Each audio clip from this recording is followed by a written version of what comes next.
Saya bersyukur kepada Allah karena punya ibu yang melahirkan saya luar biasa. Ibu saya betul-betul orang kampung, bahasa Indonesia tidak tahu. Tapi dia menanamkan. Kita akan ke next box, nomor berapa? 7. Kita buka box nomor 7. 2024. Langsung ke pakarnya, Bung Hensat, silahkan. Ya Ustadz, kenapa Ustadz dengan popularitas tinggi sekarang justru menghindari politik? Saya bukan menghindari politik. Saya justru dosen ilmu politik. Di komunikasi ada diajarkan komunikasi politik. Ya. Tapi saya tidak mau berpolitik praktis. Kenapa? Karena saya merasa bukan ahli saya di situ. Yang banyak merusak negara kita ini, yang dia jadi anggota DPR, dia jadi pejabat bupati, wali kota, gubernur, tidak ahlinya, hanya karena banyak duitnya. Kalau dai masuk politik praktis menurut Ustadz? Boleh saja, yang penting dia ahli. Oh. Semua warga negara dijamin haknya untuk berpolitik. Kalau misalnya dia penceramah, ya, tapi dia juga sarjana ilmu politik, sarjana pemerintahan, boleh. Tapi silakan pilih, mau jadi sarjana, mau jadi politisi atau mau jadi mubalik. Ya, tapi saya melihat masyarakat kita, kultur Indonesia ini belum bisa menerima ulama mubalik berpolitik. Ya. Oke, Aulia, silakan. Untuk 2024 nanti, kan udah nggak kerasa ya sebentar lagi ya. Bagaimana menurut pendapat Pak Ustadz? Kan kita ngalamin nih di 2019, lawan jadi kawan, terkawan jadi lawan. Tahun 2024 nanti ini seperti apa Pak Ustadz kira-kira? Itulah kesalahan kita, tidak bisa menerima perbedaan pendapat. Berbeda pilihan silahkan. Yang jadi masalah ketika kita berbeda pilihan, kita mau bertengkar, mau berkelahi.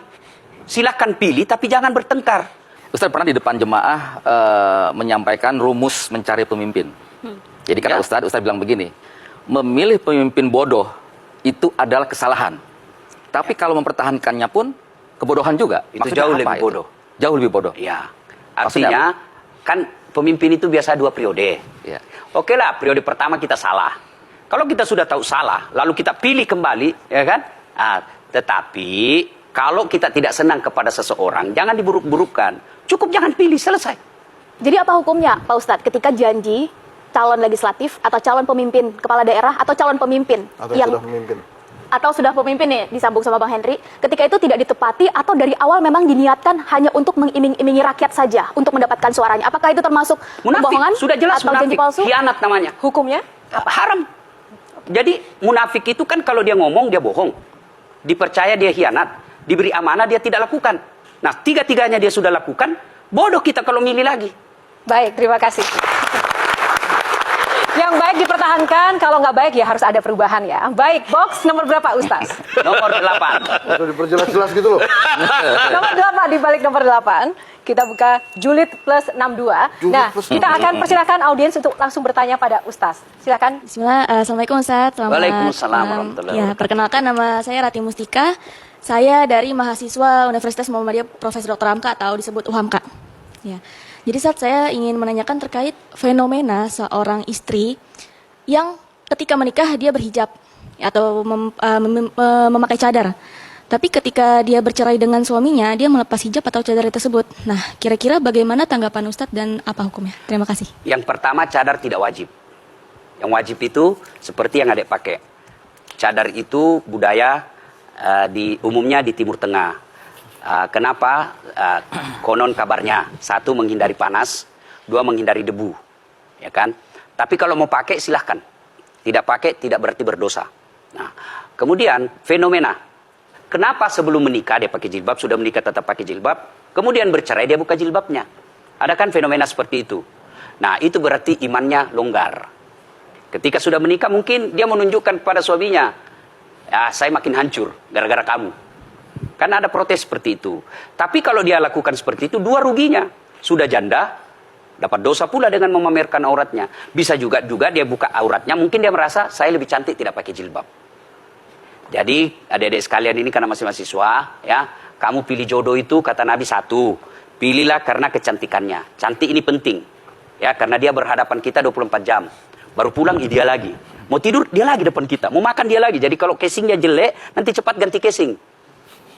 Penting cantik, tapi tidak boleh prioritas.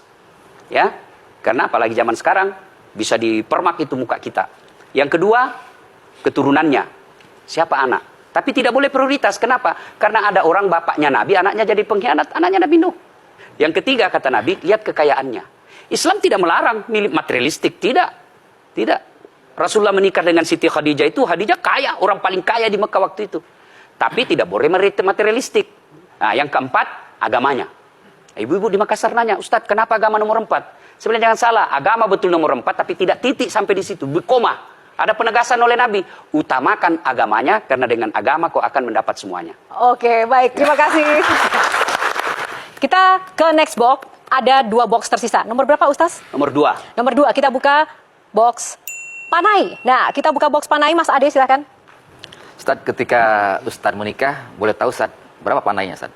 Nah, saya waktu itu emas 333 gram, kemudian duit 333 juta, 1 unit rumah, 4 kapling tanah, dan seperangkat alat berlian, perhiasan berlian.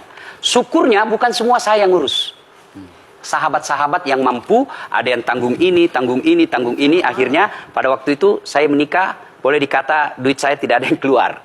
Itulah pentingnya kita berbuat baik kepada seorang. Makin baik kita kepada orang, maka rezeki kita makin mudah. Kalau Sherly minta mahar berapa, Sherly? Waduh. Ya. Kalau mahar itu dalam Islam, Pak Ustadz, kan adalah kemampuan laki-laki ya? Mahar itu sebaik-baiknya ringan. Ringan. Diringankan.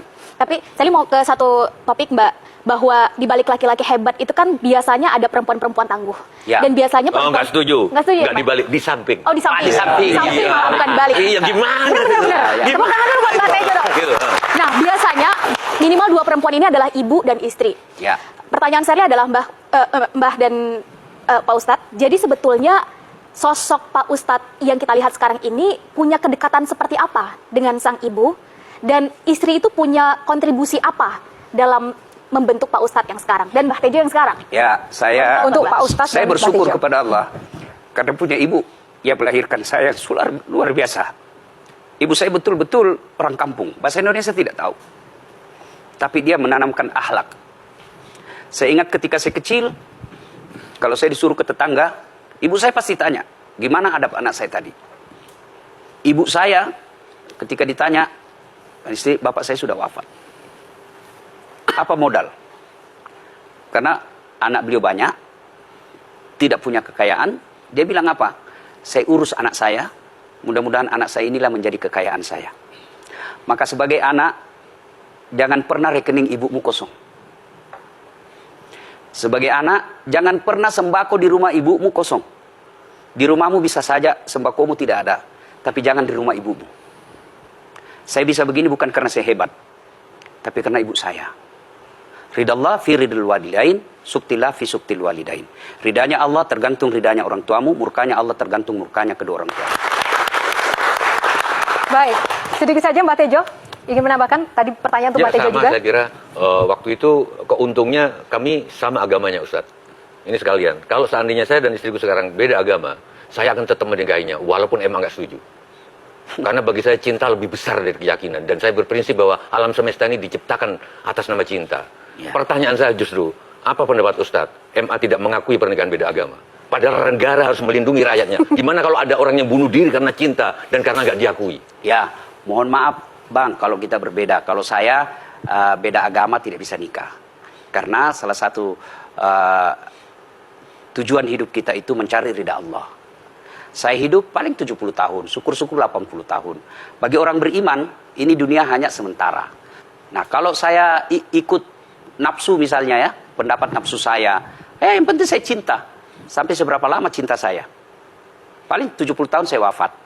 Ketika saya wafat tidak ikuti aturan agama, maka siallah hidup saya di akhirat. Yang saya anggap, yang saya bilang nih, sorry, yang cinta beneran loh ya, bukan itu bisa mati. Ya. Mati itu artinya kalau nggak nikah itu. Kalau dia betul cinta beneran, mestinya dia ikut agamanya orang yang dicintai.